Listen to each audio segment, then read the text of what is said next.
How's it going? How you doing today? If you're an Arsenal fan, I just got a text from my friend Amy, who apparently just saw what's happened in the first half of the Arsenal-Tottenham match. Did you jump on the Caesars bet boost Harry Kane plus 500 to score first? If you did, you're a lot richer today because he did. And then he scored again.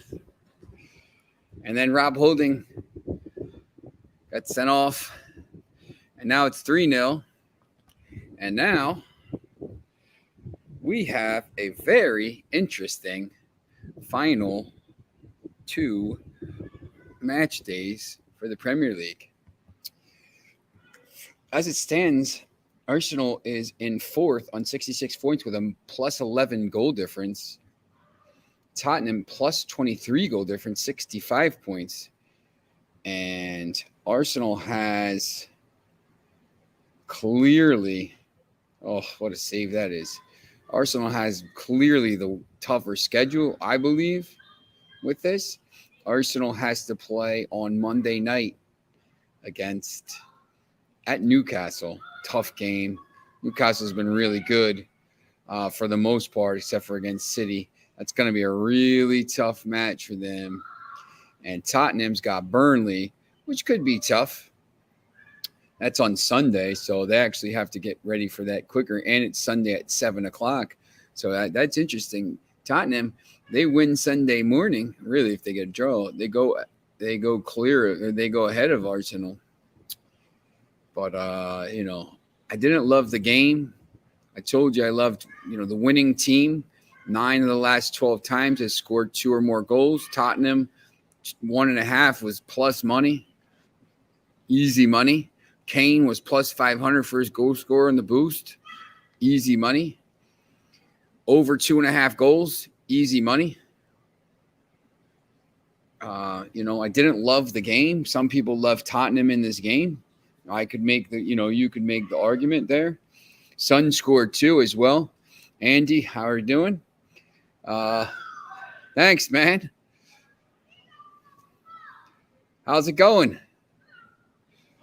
Good to see you, man. Good to see you. Yeah, look, that's I think sometimes when you see the wrestling room back there going crazy, I think sometimes with soccer you get a little bit streaky, and you can. I do. I don't. I think we've talked about this. We're not gonna. There's not a lot of games tomorrow. If you have any ideas for some games tomorrow down in the lower divisions, I tried to find some. Obviously the championship playoff. I like that a little bit, so we'll talk about that. But I don't like to force some of these games. If you have some, please let me know. We'll talk about it. I wanted to talk a little bit more about, obviously, strategy in soccer betting. I think sometimes people will talk on, we do it sometimes on our show. And by the way, let me put that at the bottom. I'm going to be on Friday night at midnight, 98.7 ESPN in New York, and a couple other stations as well. I believe we're on in Connecticut and Virginia somewhere right now. I know in the fall, starting in August, we're going to be on in probably Los Angeles, Chicago, Albany. What a shot that was. Indianapolis, Louisville. It's going to be about 8 or 9 cities, so it should be cool. But we'll be on twice. You can hear us on Friday night and Saturday night midnight, or Saturday morning and Sunday morning before the college football and before the NFL games. And obviously we'll still talk a little bit of soccer as well. So guess who's Andy, look, I think I think it's coming. I'm gonna guess Benzema scored. Bill, he's unbelievable. He's the Ballon d'Or winner. There's Villarreal. Sociedad coming through 3-0. How about that, man? Oh man, that Midtjylland game is really the only one we looked at. And that was 2-2, and I think it was a late goal that got us. Oh man, 90 plus 5. Are you serious? 90 plus 5. But yeah, look, this guy Benzema, he scores every time. It's already 3-0 against Levante. This team, Real Madrid, is unbelievable. Sociedad won 3-0. That was a pretty good bet, I think. Villarreal beat Rayo Vallecano. I think we like that. So obviously, pretty big day yesterday for us over here. Andy, to speak to your thing, obviously, or I've talked about doing some work for. I write the stories for the Rochester team, RNYFC. You can find all this stuff on the RNYFC website. They played last night against NYC FC, the defending MLS champions in the U.S. Open Cup. They played pretty well. They were missing key players. They made a couple mistakes. They lost 3-1, but it was a game. But I think, Andy, at some point, these teams are going to start to, you see they're expanding. I don't know what the number is. In theory, it would be cool. I actually brought the thing out and to say, like, listen, make it a 20-team league and east of the Mississippi and a 20-team league west of the Mississippi, whatever the breakdown is. I don't know, actually know the breakdown of the geographics. I would have to look at it. But, and maybe, this side, and then have one champion at the end. I think that would be cool. If you're not going to do like promotion and relegation, like obviously promotion relegation is probably, a better idea and all this stuff. But, I don't want to get into the, if they're never going to do it, I'm not going to argue about it. It seems like a moot point if they're never going to do it. But, maybe 40 teams, 20 and 20, and then maybe have like one winner. I think that could be an interesting idea. I think, Detroit is probably one of the teams that's probably close to next.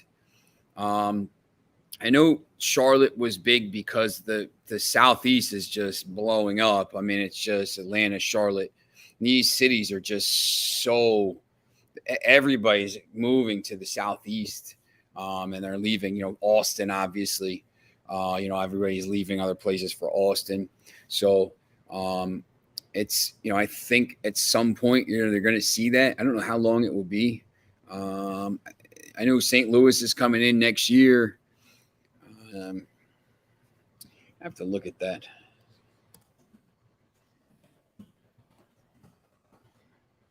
East of the Mississippi River.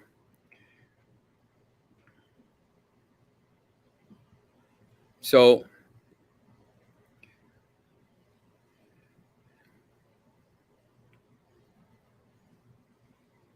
you could make a decent division, I think, if you put, maybe you don't do it the Mississippi, maybe you include Chicago and Detroit or something like that. Put some teams out there. Maybe the goal is to have a team in every state or something like that. That would be pretty cool. Or, have some of these teams represented. I know,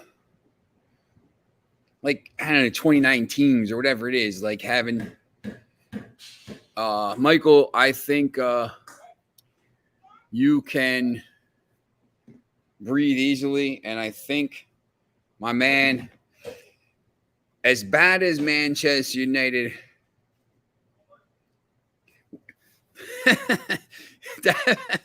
that's funny, Andy. Of course, man. Bold for Ten Hag. Yeah, look, I think the plan to send Dan James to Leeds and get a red card and get him relegated works pretty well. So that was a pretty good plan there. I think Leeds is in trouble. I know Everton right now is Taking a look at the standings. Everton's ahead of Burnley on 36 points. Listen, Michael, they should have never been in this position. They are clearly better than this. Rafa was a disaster. I have no idea why. You should just name Frank Lampard. If they're going to do that, just should have named Lampard, the coach, at the time. I have no idea why they did that. I think this is one of these things. I've seen this happen for some teams sometimes, like Newcastle when they're in Europe. That one year they struggled. Then they recovered the next year. Obviously, they went down after that, but. Leicester, I think last year or this year maybe with no Europe. I think they will be better next year. Everton won't be this bad next year. There's no way. And Leeds is falling apart again as we sing. No, Michael, I think Everton will be all right next year. I really do. I mean, their owner spends money. They're just like United. They don't spend it properly. I ask, you can ask my guy Andy here, like, that, if Ten Hag and these guys come in and spend this money properly and obviously bring the kids through, with those, the youth players that just won the Youth Cup yesterday, I think Everton will be fine next year. I don't think they're going to get relegated. Obviously the favorites for relegation have to be Fulham because they always just come right up and go back down. But, if I had to, let me take a look at these standings here. If I had to pick a team, I think Bournemouth maybe could struggle a little bit coming back up. But obviously, 88 points. Fulham at some point, you think they're going to stay up, but the Fulham and Norwich are always just yo-yos. I think they're in trouble. But I would think Everton will be safer at this point. They're obviously going to spend money and they're going to sell some players. If they sell properly and buy some decent players, I think they'll be all right. They're not as deep as some of these other teams, but the other thing is too. They'll have a summer in Lampard's system if he stays, obviously. But I'm sure you probably will if he stays up. And then it's a little bit of a shorter summer this year because the season starts August 6th. I believe the Community Shield is like July 29th or something like this because of the World Cup. But maybe that could be better. You send them out, you give them a break. But I would say if Burnley stays up, obviously they'll be a little bit more in trouble, although they've played better and they only have a minus 17 goal difference. Burnley's problem is they have too many draws. Maybe Southampton, they sell James Ward-Prowse and some of these other players. I mean, they're 15th right now. They haven't really been safe, but they're up and down. I mean, they go in cycles. So, maybe they would come up this year. Aston Villa has been Aston Villa was in a lot of trouble until about 3 weeks ago, and now they're basically safe. Crystal Palace is pretty good. So probably one of the three teams that come up. The three teams that come up are always obviously the first choice. If it ends up being a team like Huddersfield, who we'll talk about in a little bit, or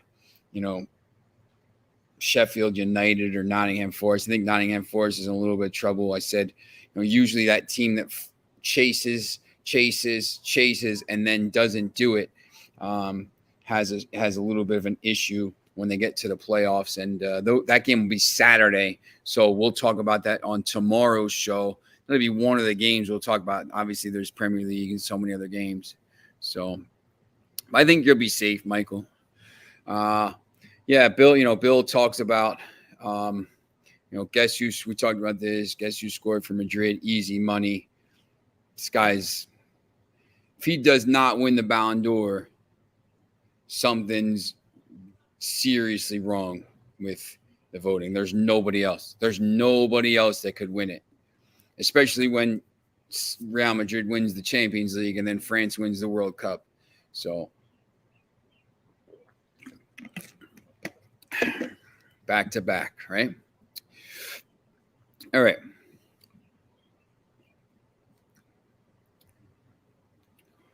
Caesars Sports Bet promotion, $1,100 first bet insurance. Place a first-time wager of up to $1,100 and get it back in the form of free bet if you lose. Use promo code ATSWINS CZR. Links are in the show notes below. Once again, if you have these promo codes, we'll talk about it now. It's up here. You know, if you're in New Jersey, I'm currently outside of Philadelphia, so I'm in Pennsylvania. So there's a decent amount of sports books here in New Jersey. I think there's like 26.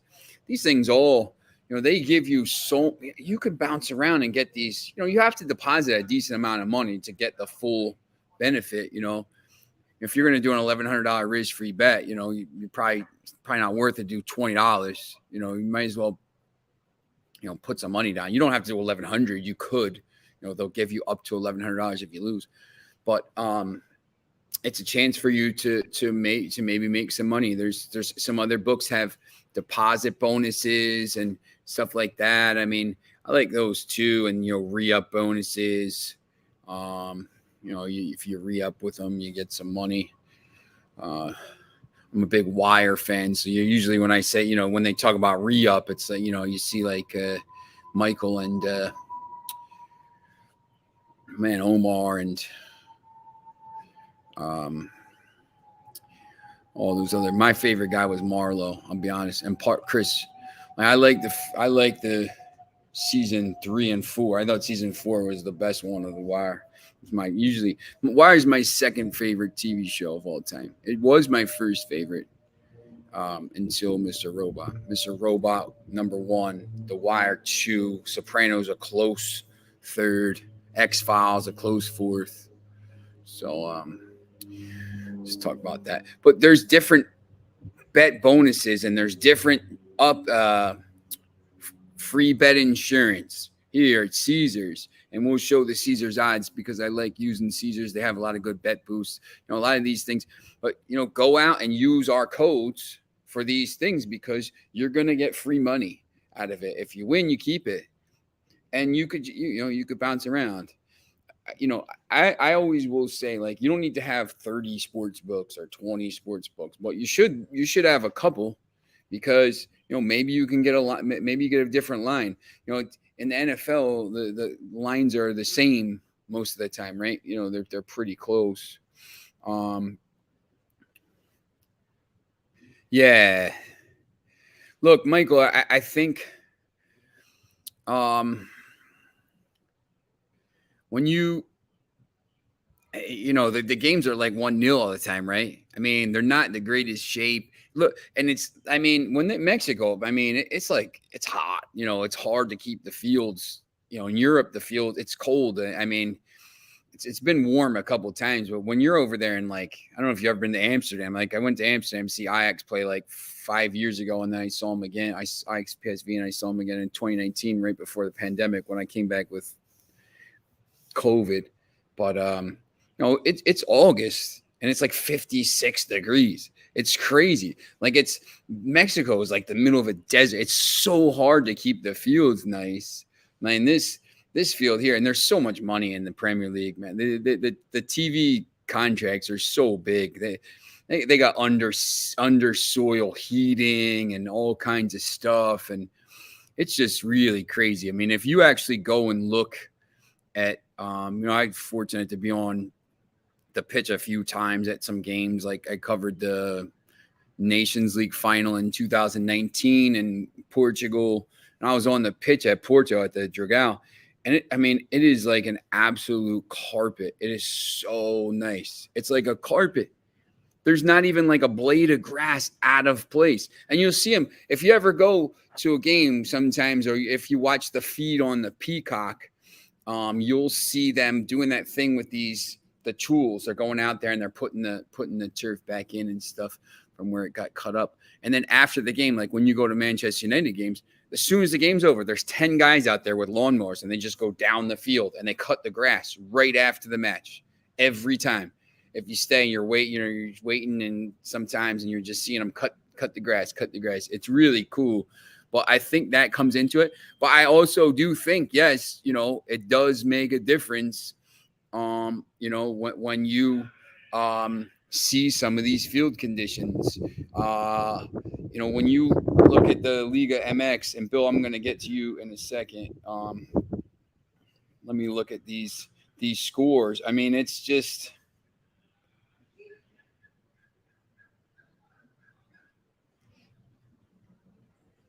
You see, scroll down here. Scroll down about 50 leagues this weekend. I wish it was called Exico, so it would be E instead of M. Here we go. So they're in the Class Short playoffs now. So they're basically in the first half playoffs. Yeah, you see the scores 1-0, 1-1, 2-1. There's some games that are higher scoring because there's some bad teams, but I think it does make a difference. Yeah, if the pitch is all cut up and the weather sometimes, in England you see them watering the pitch and the ball will just go. Yeah, I'll be honest, Michael. He's talking about turf. The kid from our team, RNYFC, I think, he got his knee caught in the turf last night at Belson Field in St. John's. And I think he hurt his knee.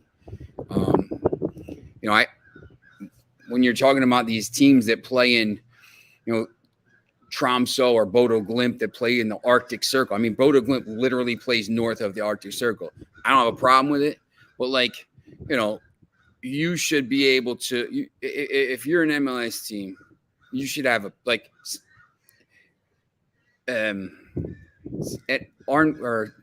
York City FC's played in 6 different fields this season. They play at Yankee Stadium, Mets thing.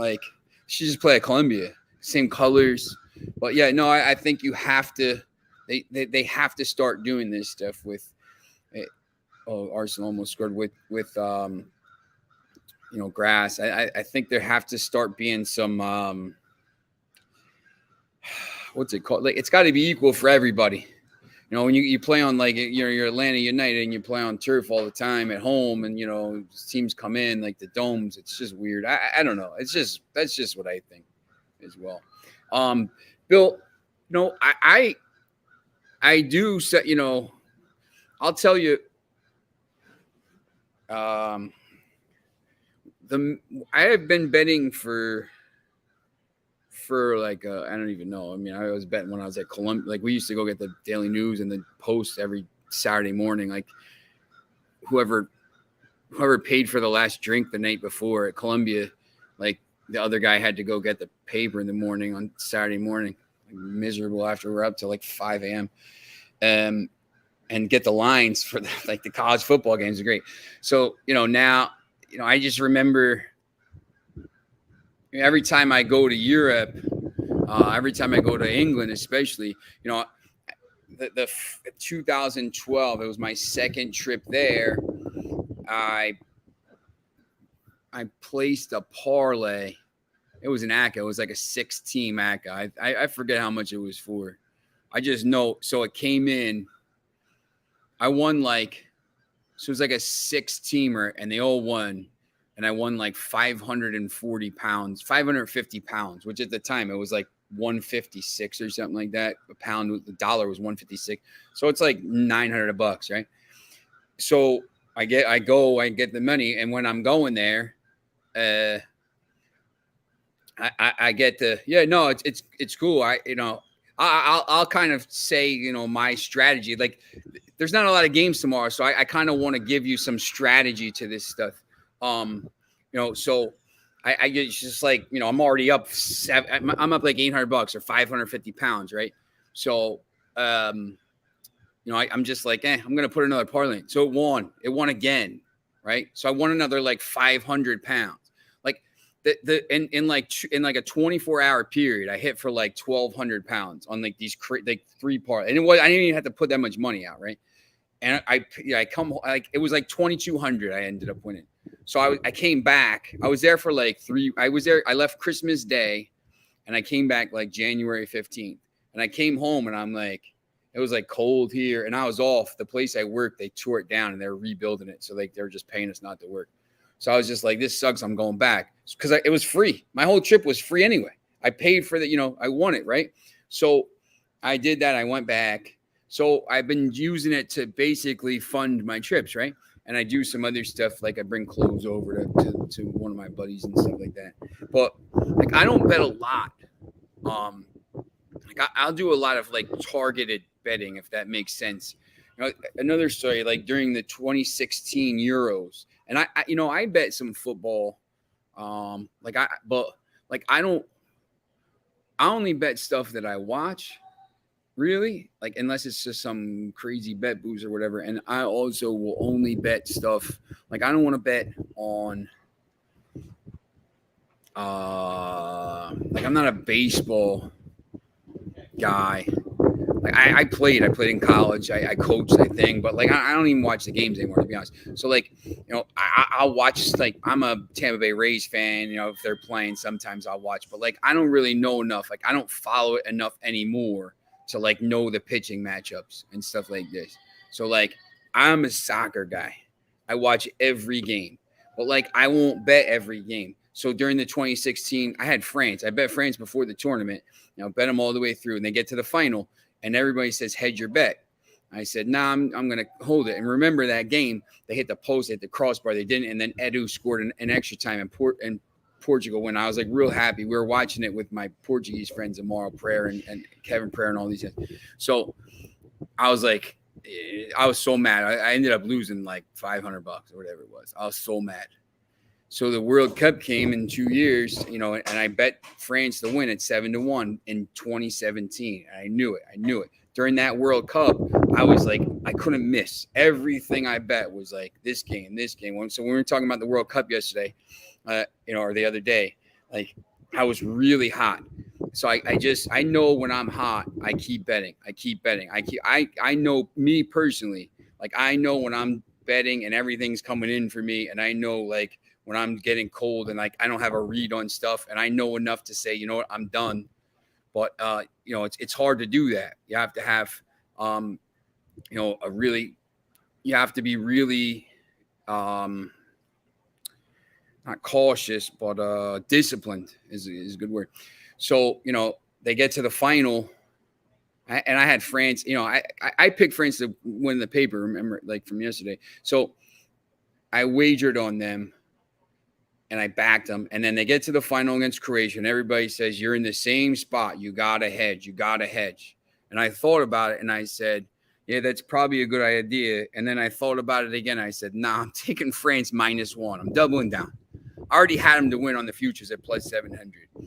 So I bet them -1. And, it was 4-1, obvious. When Mbappe scored to make a 4-1, I was going nuts. So I, like, cleaned up. Like, I wanted like probably 5,000 or 6,000 in the tournament, but like but a lot of the futures and stuff like that, like the future was a big hit for me because I think I had like 200 on that, so that was like 1,400. But like I don't usually do, like I bet like 25, $30 a game, 40. Like I don't bet like the guy last night at our new house was showing us what his buddy bets. He puts his bets in for me. He's betting like, $1,000 a game on, the Oakland A's first 5 innings. I mean, he's winning sometimes, but like, I don't do that. Like, I like my money too much. When I bet though, I'm pretty good. Like I don't lose a lot of money very often when I bet. I'm pretty disciplined about it. Like I pick and choose my spots. I think when we talk about, once again, the season's winding down now, but, when it starts to ramp up again in August, late July, you have those days on Saturday when there's like 150 games, 200 games, like in college basketball, and you have to find one game, or you have to find 2 games, or find three games to parlay or something like this. And if it loses, you say, you know what? Is what it is. It wasn't my day or something like that. Like if you start, I know with NFL, sometimes people will bet like 1 o'clock game and then the 4 o'clock game, and then they're down. They're like, all right, I'm going to bet the 8:30 game just to make my money back. And you're like, you don't even like the game. So you just have to be disciplined and really just make sure you're, betting the proper game, the games you like. Also, like, Bill, when we talked last week, about the Nkunku, like, we were both like, yeah, I think he's, they're going to get back in this game at some point. He's the logical goal scorer for the game. Like sometimes it's just pretty obvious, but other times it's not. You have to, if you don't like the game, if I'm telling you to go say bet, Huddersfield Town tomorrow, and you're like, I don't like Huddersfield Town. I think it's going to be a draw or whatever. You just say if you don't have a feel for it, you don't really like the game. I would just say, I'll pass. Like tomorrow, it's tough. I mean, I tried to find some games, and there's just, outside of the championship playoff, you're talking about like Eredivisie qualification, like those second division teams. It's tough. Then you start getting into like, second division playoffs, third division playoffs. Like these teams are not they're in the second and third division because they're not any good. I mean, if they're any good, they'd be in the first division. So you have to be really careful when you're betting those teams. But you can find edges in those games. I will say that. Do you have any idea how the British fans feel about having American owners? Yeah. There's LJ. I was at the protest for the United. I think if you like the Sixers tonight, yeah, LJ says bet to take the Sixers tonight. I think the American owners that do the right thing and maybe put the money in and whatever and don't use it as like a cash machine are going to be. I think people will like them, but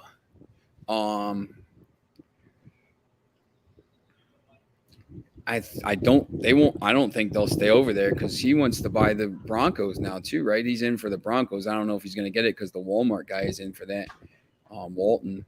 So I have a question for you. Guys. Can you like and subscribe at the same time? It's impossible. So try it. Try to like and subscribe. Yeah, at the same time. It's impossible. Do it on his account. No, do it right here. Like and subscribe. We do like and subscribe and ring the bell. And ring the bell. Thank you. Try to do that at the same time. Okay? All right. Are those the comments? Yes. So UK fans are I don't mean generally. What does that say? I don't mean to get personal. I just started and I'm curious. He said he just started. Oh. Yeah. So he had to have seen this bill. So UK fans generally are very against Americans taking over clubs. Blazers are hated badly. Lerner was hated at Villa. Kroenke is massively hated at Arsenal. The old Liverpool owners are hated. Yeah, and the Liverpool owners now. Oh yeah, LJ. No, he's crazy, man. He's a state champion. He's a state champion. The kid's the greatest athlete I've ever seen. He's eight. He's got state championship wrestler in Pennsylvania, which is brutal. Best state in the country, probably, other than maybe New Jersey. He plays as a striker. I think he scored like 80 goals or something last year. He's really fast. But he also started playing football.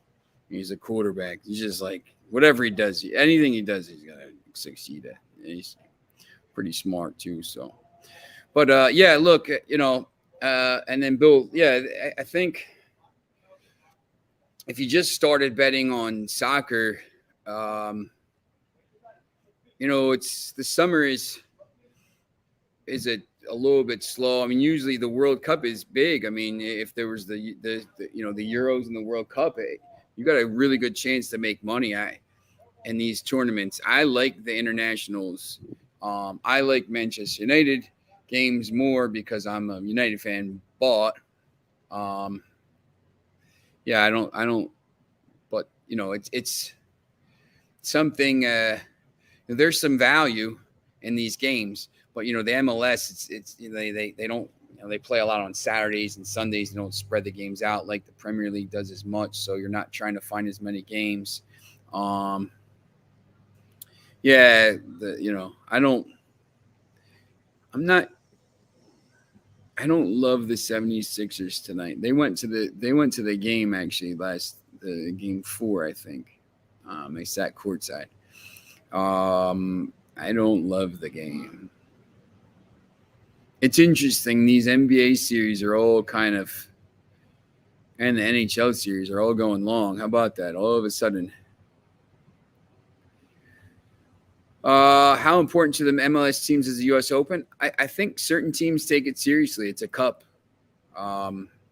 It's a championship. It's tough to win. Right now they're in the round of 16. There's 13 MLS teams left and 3 lower division teams left. That's it. I think it's like that. I think it's like the FA Cup in England.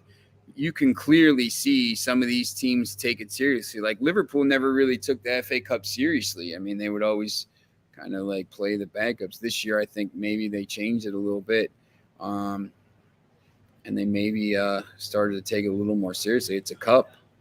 I think it's a little more, I think some teams, the relegation teams maybe try to use it to get some momentum early, but if the later they go and they're still fighting relegation, maybe they just say, I'm not going to do it, which, goes to the betting. Those games are tough. If you're trying to figure out, the good thing about the soccer betting is you can, an hour before the game, you can see the lineups and, kind of maybe make your wagers on that. Bill, yeah, look, here's Bill's. I just want to get to a point where I win more than I lose. Yeah, look, I just, it's kind of, it's just, I think it's like discipline. Like, it's not, I don't know if that's the right word I'm using, but like, there's a lot of games I actually like. I'll give you I give you these games and I like them and they win. And like, I don't bet them all. I just, like, sometimes I just pick one of them and take it. Sometimes it's like Real Sociedad, or like sometimes I'll just, and then other days I'll just put, parlays on all the 3 games I pick. Like, today with Tottenham over, I did like the Tottenham over 1.5 goals.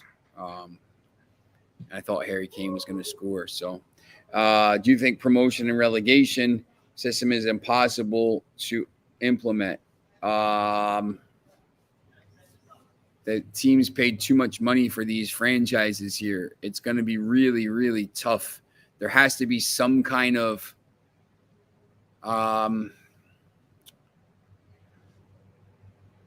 what's the word I'm looking for? Both sides are going to have to maybe compromise. Because obviously if a team's playing in the lower division and you paid $250 million for your franchise, then it's not really worth $250 million, right? Which it's not now anyway, because everything is like, crypto. But yeah, it's a lot of people would like to see it. Look, if you played anywhere else, if you watch anywhere else, but there's just some of these leagues around the world don't have it. It's just kind of strange, they just, Australia doesn't have it.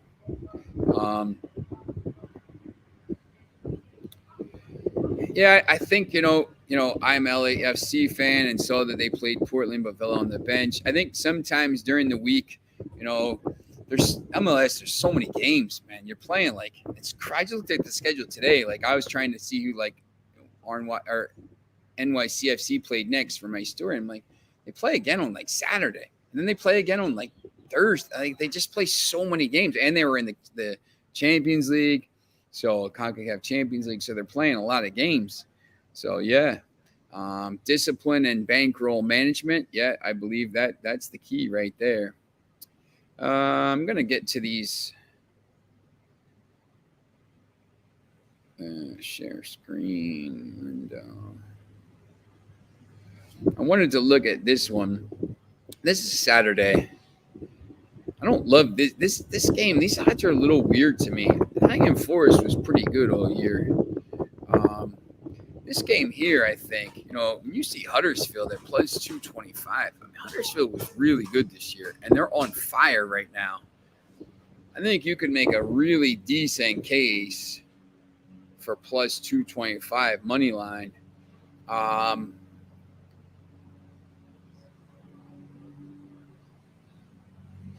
usually will go to the totals. This is Caesars, by the way. Caesars has different websites in certain states, so yours might not look at this like if you have Caesars, but you can bet first half. I think Huddersfield over under 1.5 goals. You see here, over 1.5 goals plus 240. Oof, like they're just expecting this to be. Look at it. I mean, they're expecting this to be like 1-1, 1-0. Let's see what the over is. Total goals under 2.5, minus 185. Woo! They're expecting 0-0, 1-1, or 1-0. 100%.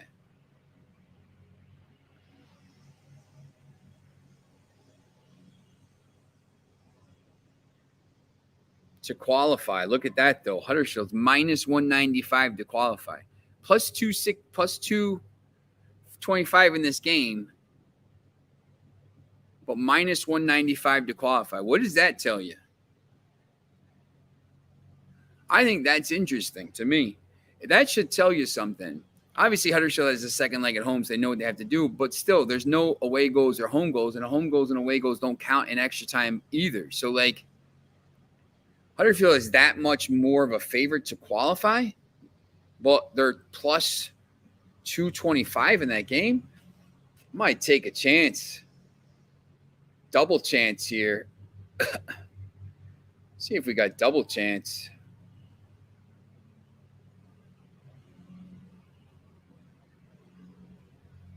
Huddersfield or draw minus 190. No point in taking that. Draw no bet, though, plus 115. That's interesting for Huddersfield. I think that's an interesting game there.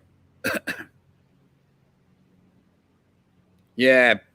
Beckham was really smart putting in a clause for $25 million. Yeah, look, they got in trouble with that stuff. It's Miami. At some point, the problem, too, is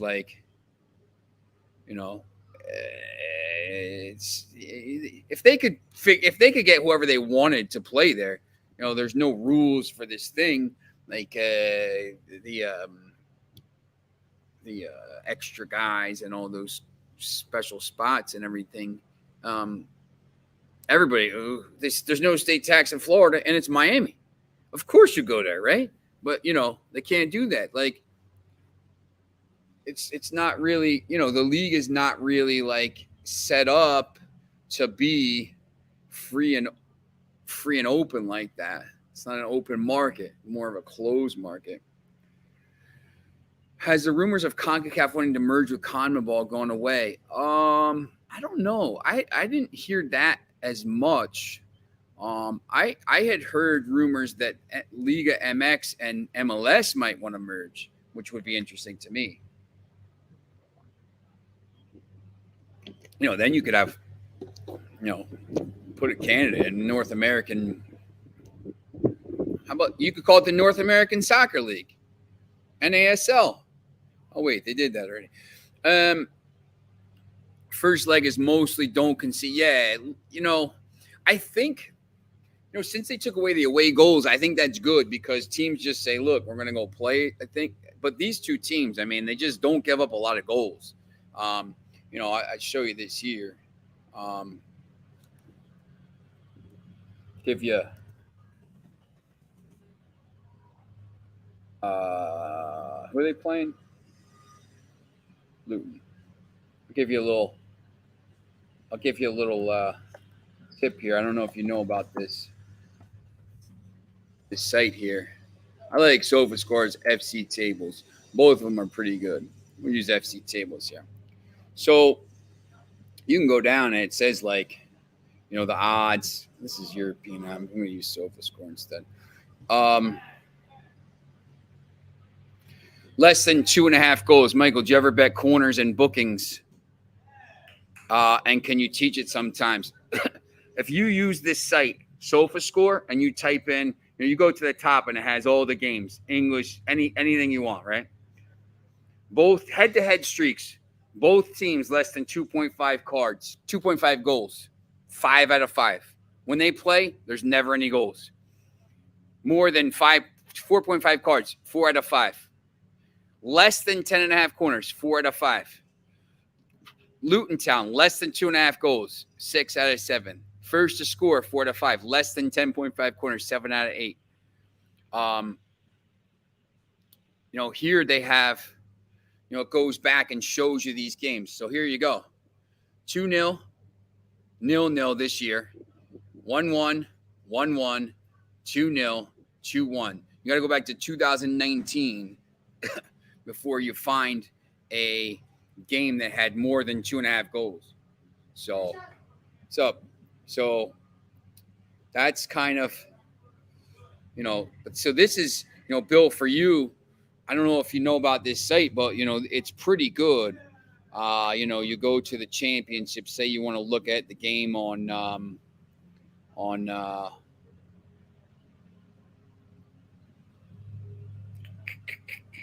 Saturday, right? Match info. It tells you the odds. When the odds are 2.20, the expected chance of winning is 45%, right? So more than 4.5 cards. You go down here, and this is a good thing here. It can tell you everything that you got here. So I'll use that. Bring back the Chicago Sting.